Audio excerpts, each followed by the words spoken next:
In this video, I'll show you how to deposit and withdraw crypto in Exodus Wallet step by step.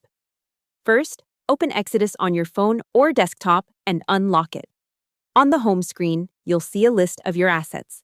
To deposit, choose the coin you want to receive, like BTC, ETH, or USDT, then click or tap Receive. Exodus will show you a wallet address and a QR code. Copy the address or let the sender scan the QR. Now go to the exchange or wallet you're sending from.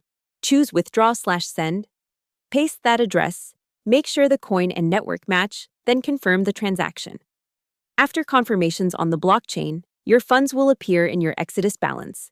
To withdraw or send crypto out, open the same coin again and choose Send. Paste the recipient's address carefully, enter the amount, and review the network fee and total. Double-check everything: coin, address, and network. Then press Send and wait for the transaction to confirm. You can always review what happened in the transaction/history section of each asset. Hope the tutorial was helpful. Subscribe to my channel and see you in the next video.